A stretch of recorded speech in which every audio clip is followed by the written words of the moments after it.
The very first thing that made me look into UC San Diego, because again, I went to undergraduate at Dartmouth. It was so cold.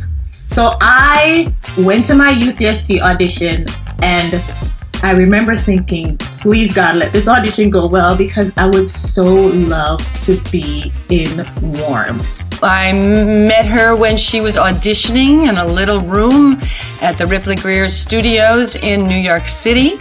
And wow, out came this wonderful, gorgeous voice and this spirit and this ferocious sort of energy and brilliance. And we knew, that she would be somebody we would be actively recruiting to come into our program. One of my favorite performances, though, was playing the devil, playing Mephistopheles. The director had built this slide that was made of books, and then at the bottom of the slide was a pool, and I got to slide down the books. Like, imagine, I love books. So here I am. This is like my fever dream, right? I'm sliding down books into a pool of water as the devil. Like, come on, that is the best thing ever. She has so much presence, but also so much spirit.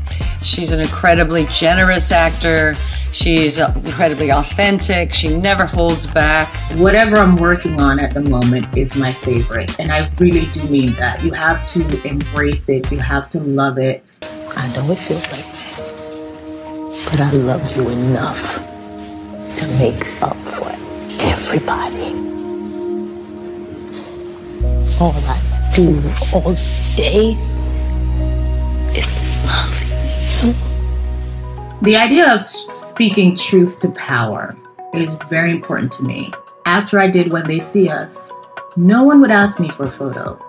They would come up to me and they would tell me their story of injustice or how the work impacted them. And I just felt like that's important.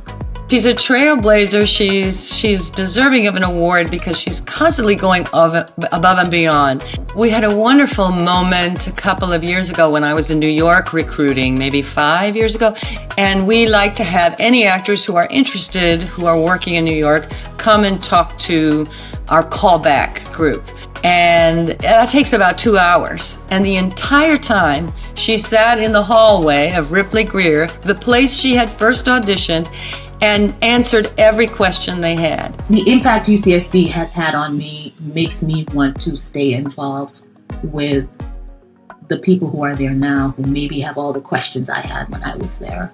But I also was very moved when she came to be a keynote speaker at our graduation. We flew her in, and she was so authentic. I want to give hope to the people coming into UCSD who are frightened and wide-eyed and confused like I was, and to let them see that 20 years later, I am working, I am achieving, I'm succeeding.